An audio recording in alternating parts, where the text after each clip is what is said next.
All right, this is very new. We'll see if this works. So we're going to talk about something called an arithmetic sequence, which is a fancy name for trying to figure out what comes next. So if I give you a list of numbers, let's say 2, 5, 8, 11, and 14, if I ask what comes next, you think, well, what are you doing to get from one term to the next? So at this point, like we're adding 3, we're adding 3, we're adding 3. So if I add 3, I get 17. I add 3 again, I get 20. This is an example of something called an arithmetic sequence. It's a sequence because you've got a list of numbers with some pattern, and the reason it's called arithmetic is you're adding something to get to the next term, or subtracting. In this case, we're adding a 3. Let's try another one. What if I started with 7, then 3, then -1, then -5, and -9? So you're going to think, well, what are you doing to get from one term to the next? Well, what's happening is we're subtracting 4. So if I continue to subtract 4, my next two terms are going to be -13 and -17. All right. So this is a sequence. There's some terminology, there's some notation we need to talk about. First, I want to talk about each one of these positions. Okay. When you look at these positions, a lot of textbooks write these down, and they'll say, like, they'll call this position, they'll call this sequence A sub n, and they'll call this position A sub 1, this position A sub 2, this is position A sub 3, A sub 4, A sub 5, A sub 6, and then A sub 7. The assignment I'm giving you guys is out of Khan Academy, and instead of calling it A sub 1, they'll put A and they'll put 1 in parentheses. And instead of saying A sub 2, they'll call it A and they'll put 2 in parentheses. And actually, whenever you're doing problems, whenever you have any kind of sequence, what I recommend you doing is put little lines to represent each position. And instead of calling it A sub 1, A sub 2, A sub 3 all the way down, call this a 1, call this a 2, 3, 4, 5, and so on. Because what's really important is if I talk about position 3, you know I'm talking about this. Whether or not you call it A sub 3 or A parentheses 3 doesn't matter. You just need to know that's the position I'm talking about. All right, so what kind of problems are you going to have to do? Well, let's see. Okay, so actually one more one more term that we need to talk about. Whenever you have arithmetic sequence, they have something called a common difference.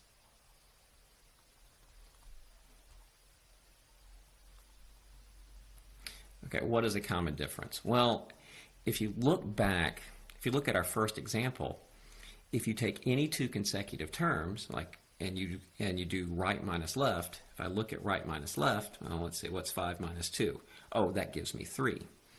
If you look at the next two terms, and you do right minus left, and you say 8 minus 5, right? In this case, I have 8 minus 5.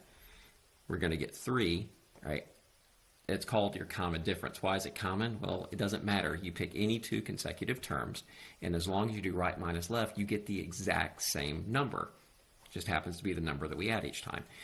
Same thing if, and so this is a case where your common, and they're really creative, they call it a little d. In this case, in that first example, my common difference is 3. And if I look at my second example, if I take any two consecutive terms, like in this case, I'll take the first two, and I'll do right minus left. Well, let's see. 3 minus 7 is going to give me -4. If I do -1 minus 3, I get -4, and -5 minus -1, I get -4. In this case, my common difference is equal to -4. So I'm going to be throwing these terms around. I'll talk about an arithmetic sequence. I'll talk about your common difference. Another thing I'm going to talk about, a lot of the formulas we're going to use talk about the first term. And so they'll call the first, like I just call it the first term, it's the first term. But when textbooks, and particularly Khan Academy, when they talk about things, they're going to refer to the first term as A sub 1. So I want to make sure everybody understands, okay, A sub 1, we're just talking about our first term. All right, so what kind of questions do you have? Well, one is, how do you define some sort of sequence? And there are a couple of ways to do it. One is called a recursive way. And what it's doing is it's defining the sequence in terms of the previous term. Well, it seems kind of confusing, but and here's an example. What I'll do is I'll say the first term, let's say the first term is equal to 3, and then I'll do something weird and I'll say a sub n is equal to a sub 1 plus. So there are a couple of ways to sort of define an arithmetic sequence. One is this way called a recursive formula. And recursive formulas, they seem a little complicated at first. First thing they have to do is they have to tell you the first term. And so in this case, I'm going to say, hey, a sub 1, your first term is equal to 3. And then they give you a formula that they'll say, like, a sub n is equal to 4 plus a sub n minus 1. And when you look at it, it's like, I got all these n's floating all over the place. What the heck does this mean? Well, what you need to realize is, if you go back to this, our first sequence, if I named these, I named this position 1, 2, 3, 4, 5. What if I named this position n? Then this is going to be position n plus 1, and this is going to be position n minus 1. And what's kind of interesting is it doesn't matter where this sequence goes. Like if this is n, this is the next term, this is the previous term, right? If I slide this over, right, if this is my nth term, this is my nth plus 1 term, this is my n minus 1, or my previous term. And when I look at this formula, this is telling me that my next term is equal to 4 plus the previous term. So if I started with a sub 1 equals 3, and my goal is to write down the sequence, well, okay, I have position 1, I have position 2, I have position 3, I have position 4, I have position 5. Well, I know the first term is 3, and this is telling me, if I got my handy-dandy chart, this is telling me my nth term, I guess I should call this a sub n minus 1, this is a sub n, this is a sub n plus 1. This is telling me that my next term is equal to 4 plus the previous term. So when I look here, I say, okay, well, what's 4 plus the previous term? Well, that's a 7. And now if I slide this over, right, a sub n, what's this term equal to? Well, it's equal to 4 plus the previous term. So if I do 4 plus the previous term, I get 11. And at this point, when you go through, it's like you can start seeing the pattern that what we're really doing is adding 4 each time. So if I add 4 here, I get a 7, and if I add 4 here, I get 11. If I add 4 here, I get 15. I add 4 here, I get 19. All right, let's try that again. What if I started with a sub 1 is equal to 5, and then I also tell you that a sub n is equal to a negative 3 plus a sub n minus 1. And so now when we start, I think about, well, what's your first term? Well, your first term, that's easy. I give you that. That's 5. And then we think about what our second term is, our third term, our fourth term, and our fifth term. So what's our second term? Well, this says it's negative 3 plus the previous term. So take your previous term and add negative 3, or in this case, subtract 3, so we get a 2. Then it says take this term, take away 3, so we're going to get negative 1. Subtract 3 again, I get negative 4. Subtract 3, I get a negative 7. Oh, probably need to warn you, this is how textbooks do it. In Khan Academy, they're going to have it, instead of this a sub n stuff, they're going to have a, and they'll have parentheses in equals, and I think they have it as a, and then they do n minus 1, and then they have a minus 3. This means the same thing. I don't know why Khan Academy is writing stuff in parentheses, but I want to give the Khan Academy assignment, so I got to make sure you know how to do all this stuff. All right, next part. Next thing you got to do in Khan Academy is they're going to say, we're still dealing with it, arithmetic sequence. You're going to be asked to find the nth term. Right? And what they're going to do is they're actually going to give you an explicit formula. Now, what's an explicit formula? Well, explicit formula looks like this. It'll say a sub n equals, there's two versions of it. Let's say I give you 7 plus 3 times n minus 1. So this is an example of an explicit formula. How does an explicit formula work? Well, if I want to know, let's say I want to know the 10th term. Okay, officially the way it's going to look is a sub 10 equals, just plug in 10 for n. So this is going to give us 7 plus 3 times 10 plus 1. That's 7. Okay, there was 11, so 33. And so we end up with 40. Explicit formulas are quite a bit nicer than recursive formulas. Like, if I give you a recursive formula, like the previous example, you know, if I gave you a recursive formula where I told you a sub 1 equals 3, and then a sub n is equal to 4 plus a sub n minus 1, and I say find the 10th term, the only way you can find the 10th term is you actually have to figure out, because it's defined as the previous term, you'd actually have to figure out all the terms to get to the 10th term. For this one, if I want to find the 10th term, you just plug it in the formula. And believe it or not, one of the Khan Academy assignments I gave you, they basically give you the explicit formula, and they'll say what's the 10th term, what's the 11th term, what's the 15th term. You just plug it in.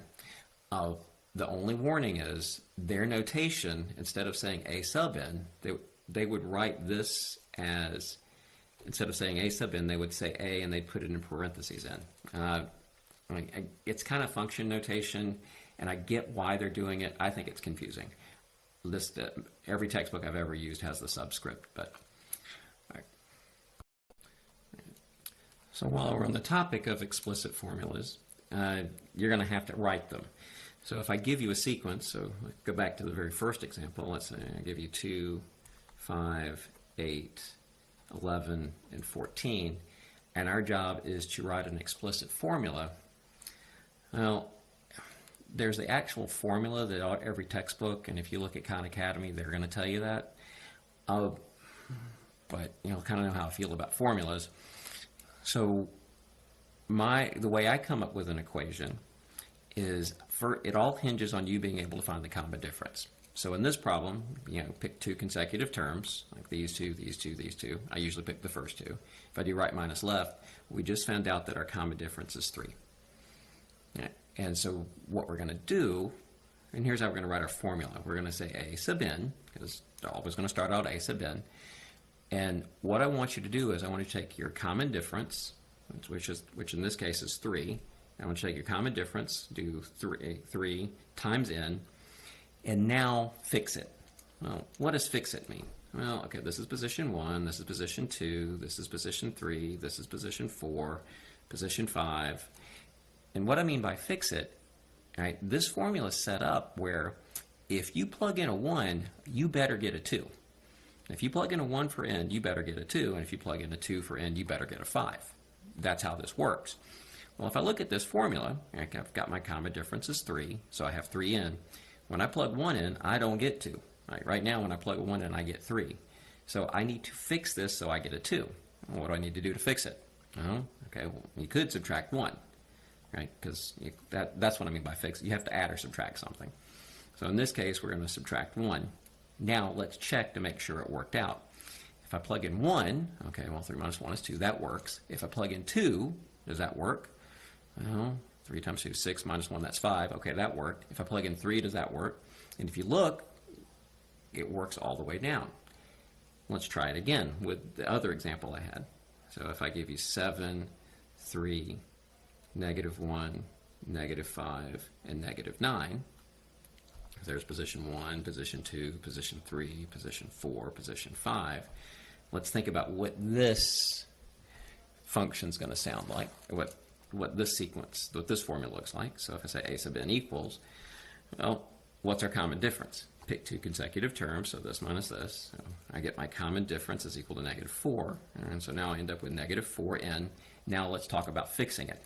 So when I plug 1 in, I better get 7. And right now when I plug in 1, I'm at negative 4.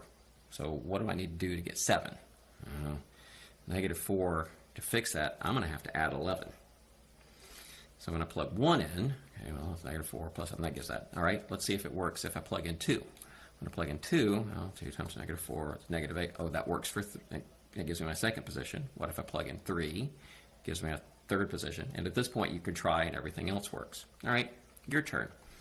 What if I give you 3, 7, 11, 15, and 19? So now it's your turn. So we're going to do a sub n equals. Now, think about how you set this up. How you're going to set it up is, what's your common difference? Well, what's our common difference in this case? Our common difference is 4. Right? So I know it's going to be 4n, and now I need to fix it. So to fix this, well, when I plug 1 in, I better get 3. Well, when I plug 1 in, I'm at 4, so to get a 3, I'll have to subtract 1, and now we just sort of make sure it works everywhere else. All right, that's how I do it. Anytime someone says, write an explicit formula for an arithmetic sequence, it's a lot of syllables, just mean, what's a formula that's going to generate this? That's how I figure this out. That's how I come up with formulas. But textbooks, they have a different way of doing it. Here, I'll pull this out so we can sort of reference it. Textbooks, they have this little formula to write down the explicit formula for an arithmetic sequence. Is they'll write it out and they'll say your formula is a sub n is equal to a sub 1 plus d times n minus 1. Because they like having a formula, you just memorize it, it always works. And that's true. You memorize this, it always works. Now let's check to see if this worked. Let's compare that on our first sequence. So our first sequence was 2, 5, 8, 11, and 14. So there's our first position, second, third, fourth, and fifth. So when I go through this, this formula says a sub n equals, it says you need your first term. There's a sub 1. So our first term is 2 plus our common difference. Oh, okay, we still needed our common difference. We know that's 3. And we get n minus 1. So when I look, I very little thinking at all in coming up with this explicit formula. But is that different than what we came up with? Like in our first example, I came up with a sub n equals 3n minus 1. Is this different than this? Well, I don't know. Let's see if we clean this up a little bit. So that's 2 plus 3n minus 3. So I end up with 3n minus 1. Oh, look, it's the exact same formula. So to be honest, I don't really care how you do it. I think coming up with the formula this way is a little better because I think you got a better chance of remembering that next year. I don't know if it's easy to remember that in like next year or the year after.